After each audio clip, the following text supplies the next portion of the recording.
Hey guys, we are Dorm Room Disciples, a podcast from our Christian ministry Aggies for Christ here at New Mexico State University. We are all college students who love Jesus, and our goal is for you to as well. Not only to love him, but to follow him and how he instructs us to live his word.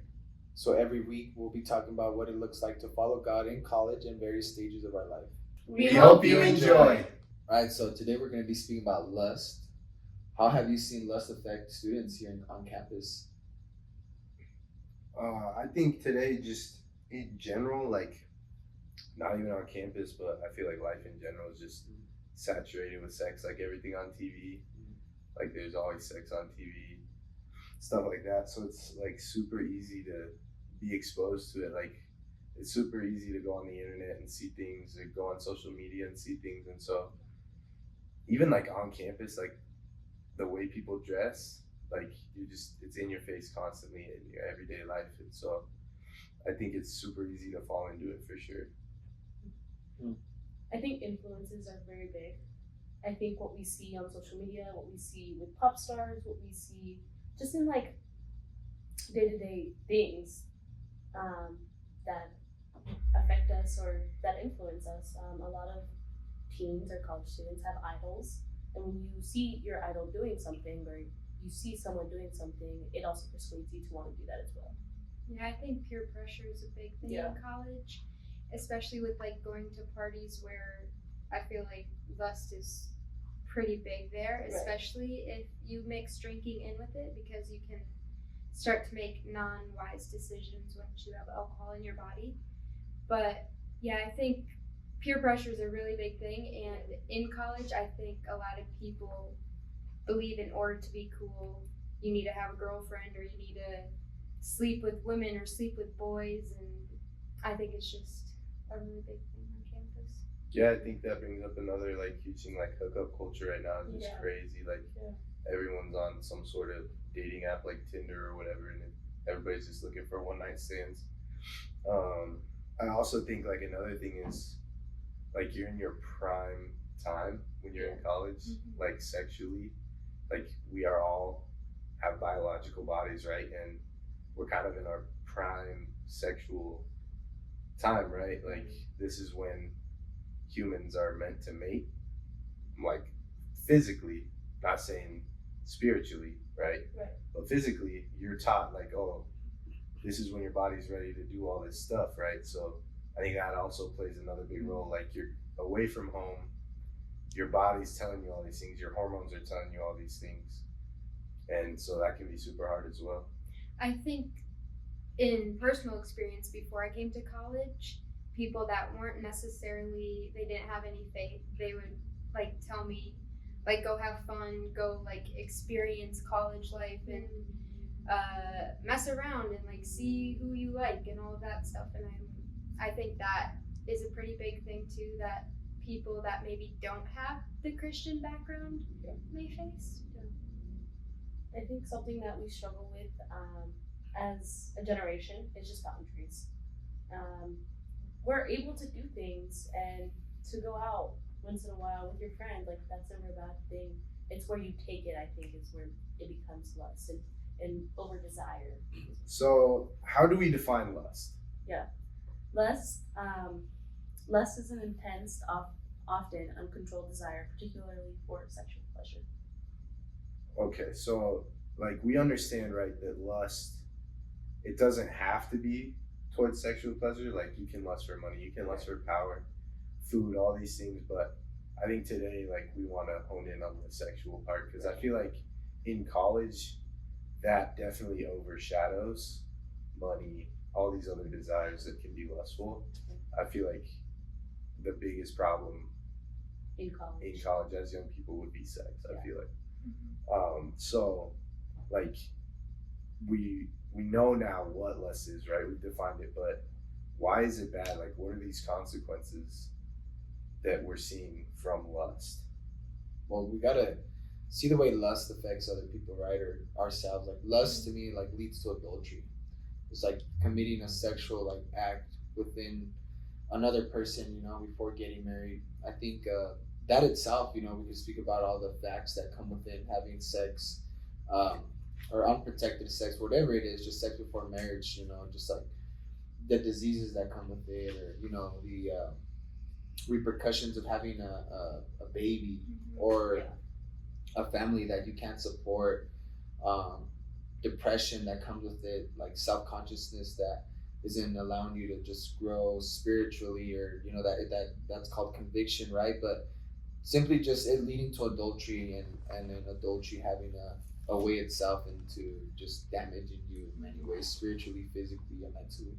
I think a good verse that goes with that about it, like damaging your own body, is 1 Corinthians 6:18. It says, "Run from sexual sin. No other sin so clearly affects the body as this one does. For sexual immorality is a sin against your own body." And then it goes on to say that your body is a temple of the Holy Spirit. But I think that really like shows you that not only are you hurting others by committing that sin, but you're hurting yourself. And like what you said, you can get diseases, you can get a baby out of wedlock, there's so many different repercussions that can come from having sex and doing sexual acts outside of wedlock. Yeah. I also like that you brought up that it can lead to adultery. In Matthew 5:27, it actually says, "You have heard the commandment that says, you must not commit adultery. But I say, anyone who even looks at a woman with lust has already committed adultery with her in his heart." Right. So like, not only does it lead to it, like if you're lusting after someone, you've already committed that act within your heart, and God sees it as that, right? So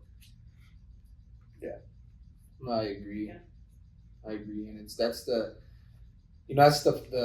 hard part of just in a campus or wherever you are at, the accessibility to commit these acts. Like every day you're around young people, every day you're around people like that, just like you said, are in the time of their life trying to have fun, and you see it, and it's almost like your flesh is wanting this. It's mourning for it, and as someone who's a believer who's walking and is struggling with this, it's like fine to say like, hey, you are going to struggle with it, but it's important for you to remain in the spirit and walk in the spirit, so when temptation does come alongside, tries to detour you from the walk of faith, or right now if you're struggling with this kind of sexual immorality, it's okay to say, hey, it's okay, but there's a way, and that way is Jesus Christ, and you will only be able to overcome this sexual desire, lust, or whatever it is you're going through sexually, and not pleasing God, through Jesus Christ. Like that's the only way, because I've tried many ways, man, myself, and the only way that I found effective to keep me away from it is just simply putting God first, simply 100%. allowing myself to be used by the Lord, and keeping myself present in the Lord helps me stay not present within the things of the world. You know what I mean? right. I also think another huge consequence of lust is it damages your future relationships. Yeah. Like lust, it'll create this false fantasy within your mind, and when you go into relationships, you have this sense of what you think it should be based on what your brain is telling you because of lust, and it's never going to live up to that, right? Like, because lust, it's all selfish, and we know that love, you're supposed to be selfless, right? Like what 1 Corinthians 13 says about love, like none of that, there's no selfish ambitions in that, right? And so it totally can damage your future relationships, even if you've done something because of lust in the past. Like you're bringing all that with you, right? Every time you have sex, the Bible says you become one with that person. So you have to bring each person you've had sex with in the past, you're bringing them along into your new relationships every single time. You know what I'm saying? So it's definitely detrimental to any relationship you come into. I was reading 2 Samuel 13 a while ago, and I did a little study on what the difference between lust and love is, because sometimes I think people can get confused on like, is this lust or is this love? Yeah. And I kind of like what I wrote is love is patient, where lust requires immediate satisfaction. Where like if you think about it, a lot of the times with lust, like it's in that moment that you just need to have that one thing. But if you're like, well, like for example, if you're like dating someone and you're like, I kind of want to do this act with them, like sit down in that moment and be like, well, am I able to wait for this? Like, am I able to wait until I'm married? Because that'll tell you if it's lust that you're feeling or if it's love for that person that you're feeling. That's good. And if your answer is you're able to wait, then wait, because Right. that's how you prove to yourself that it's love. I think that's a good topic to discuss, is waiting or marriage. Here's some good facts about that. I know you had. Yeah, I can't read them off. So, for females to start off, by the age of 17, 53% of females have had sex, and by 20, it jumps to 79% have had sex. And just to compare, the average age of marriage for women is 28.4 years. So that means that 53 at 17, 53% at 17, and 79% at 20 are having sex out of wedlock, which we know is a sin, which starts with lust, right? For males,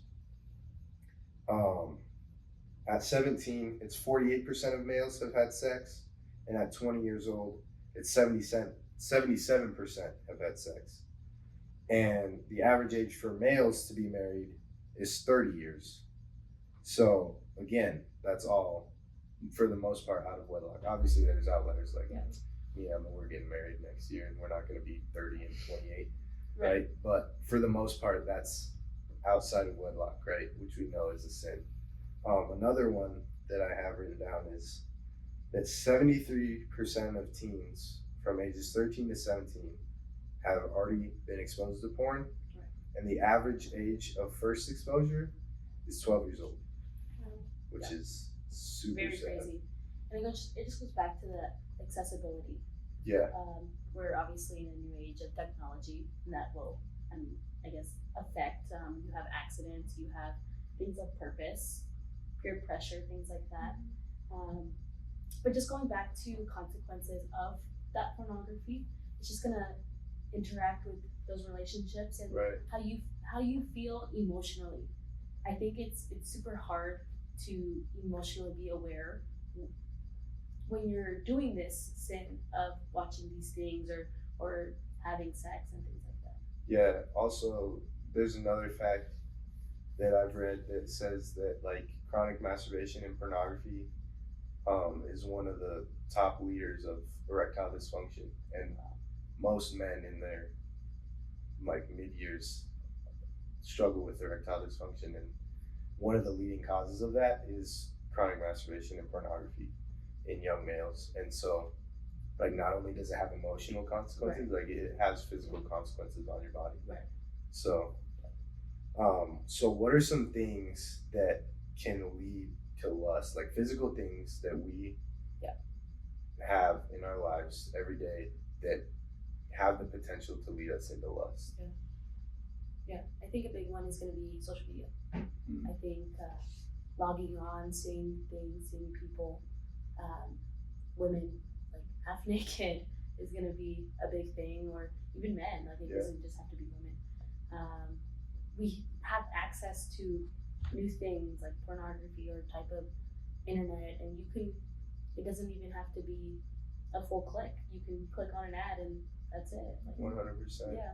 And there's no age restriction. Like it says you have to be 18, but they make it so easy to get around it. Yeah.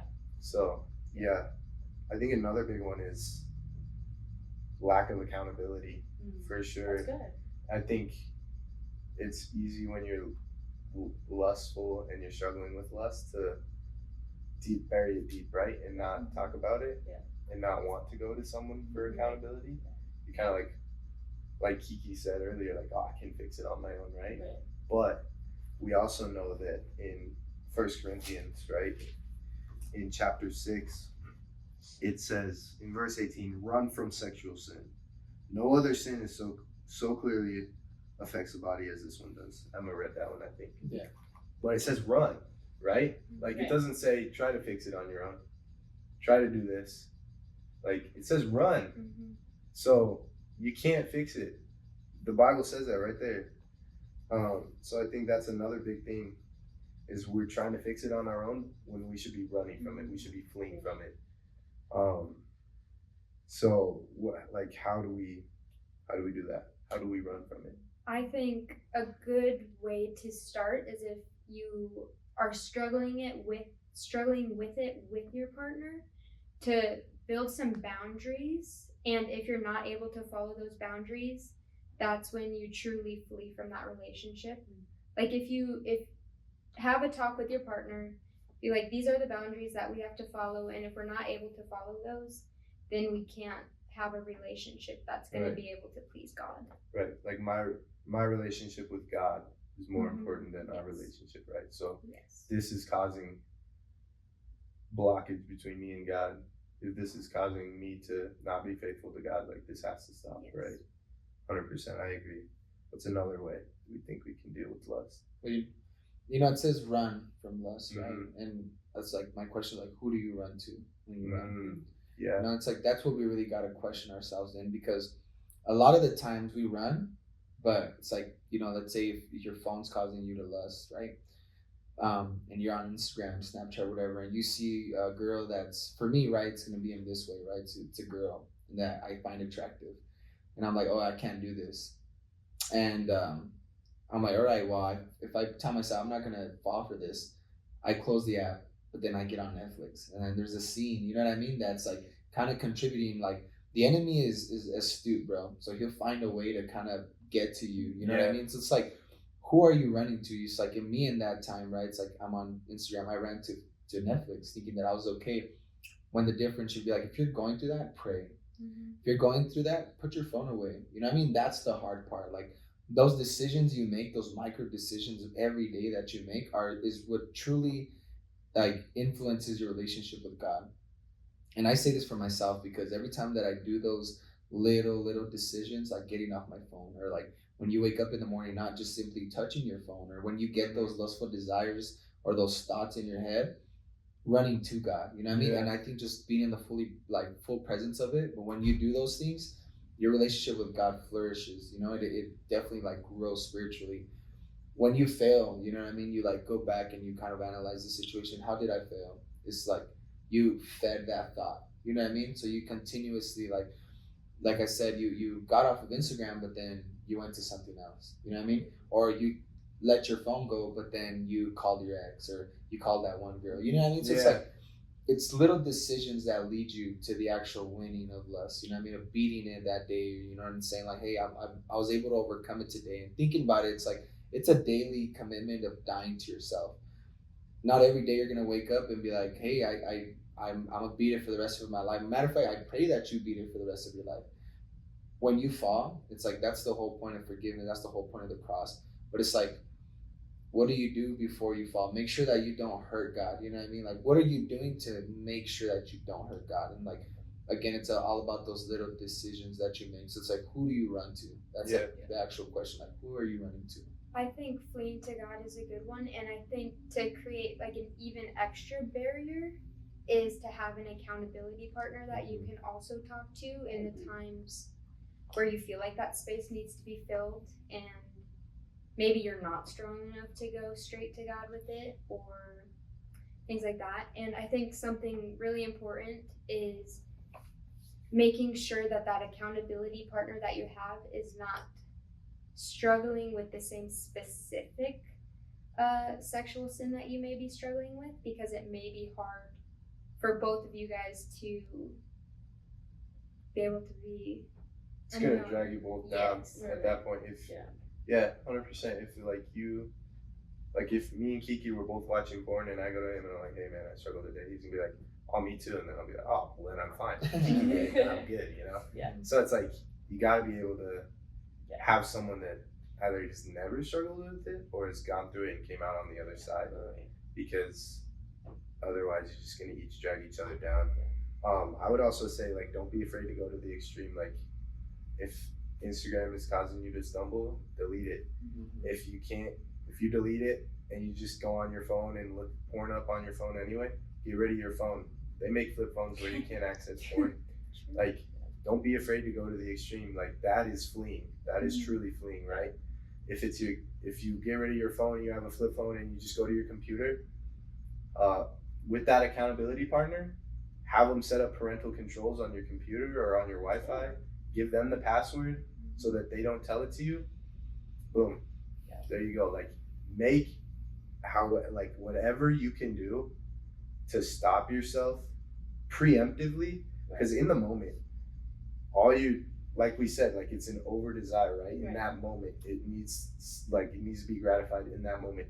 In that moment, you're gonna do whatever you can do to get around whatever block you put up before. But if you are preemptive with it, if you set yourself up for success, you're gonna be a lot better. If you put all these blocks up, right? If you get rid of your phone, you have a flip phone, if you have parental locks on your computer, whatever it takes, it's a lot harder for you to fall back into that, right? So I think that's another thing that, like, we can't be afraid to do. Just like with like people who are addicted to like drugs or alcohol or any other thing, they can't have drugs in the room with them. They can't have alcohol in the room with them, and that addiction to that is lust for that thing. So it's the same thing, just 100%. a different thing that you're addicted to. Yeah, and the other thing is, like, watching porn on your phone, like, you create a sexual connection, emotional connection with your phone that's meant for a person. So you literally fall into lust. Like, I'm not gonna call it love because it's not love, but what the world would call love, that's what you feel for your phone. No, yeah, you know, and it's important to know this. Like, a lot of times it's not a phone problem. A lot of times it's not a porn problem. A lot of times it's not a relationship problem. It's a heart problem. Yeah, 100%. You know what I mean? So it's like you got to go to what's actually the problem. Find the source. The source. Sure. It's your heart. Yeah. It's like it's important for you to seek God, because what you need to do is allow God to enter. You know what I mean? And cure your heart, because a lot of times we have that heart of stone, and it's not a heart of flesh. And when you have the heart of stone, you become kind of immune to the things of the world, and you allow these things to come into your life. You allow those relationships that harm you spiritually. You allow pornography.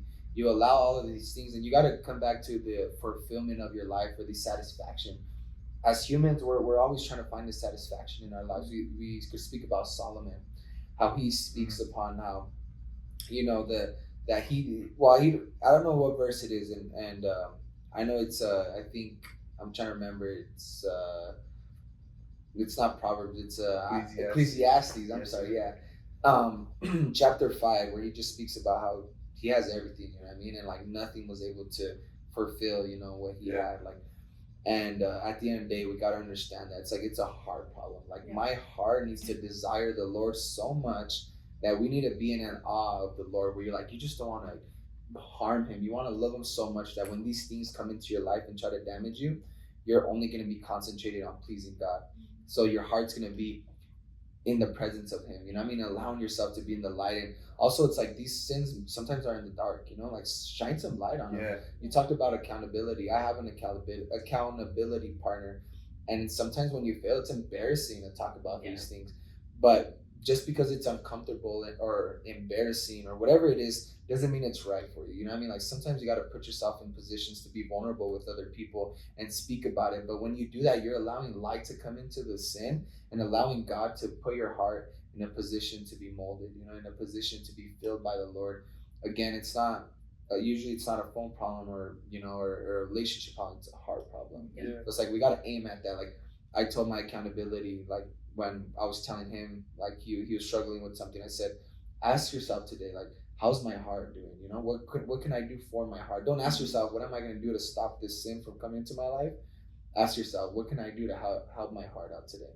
And I remember we had that conversation, bro, and it definitely, like, directed us to the Lord. So it was great. I like how you said that it was a heart problem, because I feel a lot of the reasons people chase that sexual desire is because, like, they're missing the, like, they want to feel wanted, they want to feel needed, they want to feel loved.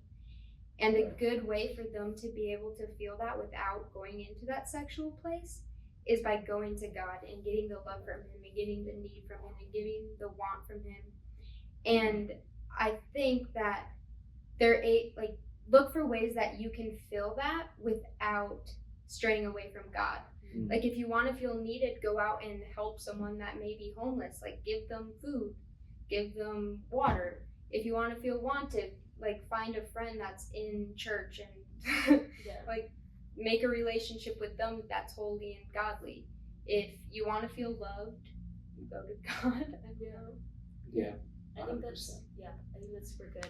I like how we're talking about accountability, but it's not until cause I think a big thing is realizing what is going on. It's super easy for us to just be like, okay, I do have a problem, or I do have this porn addiction, I do have this problem with sex, but it's doing something about it that makes us different and makes us, Christian. I think. Yeah. Yeah, like Yeah. not just admitting that you Right. have it, like you actually have to You have take have to action. do something about it. Right. And yeah, I think that is very big for us, and that's the whole reason of acknowledging your lust. Yeah, it's a very broad topic. Like we could definitely go on a rabbit hole down like different little things that it affects. The overall message is like we all struggle, you know what I mean, with and you know I'm not saying we're all right because I mean, but it's there. You know, lust is something that's gonna be poking at us, it's gonna be there. But it's like, are you willing to let go of that to please God? Yeah. You know what I mean? And you know what, I'm gonna speak of experience and like I've been in that position of like falling to lust, and none of that stuff satisfies you like more than what the Lord can satisfy you into your life.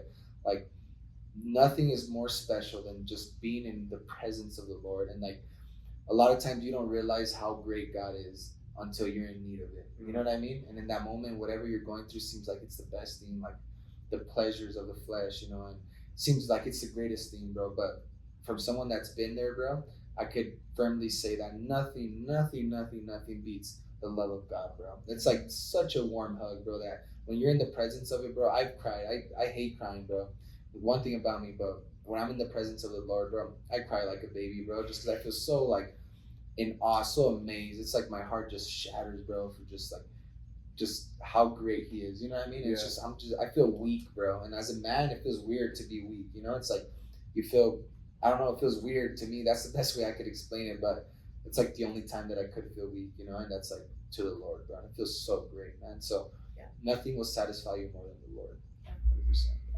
Yeah, I agree. So that's our take on lust. Thank you so much for watching, guys. Please come back next week.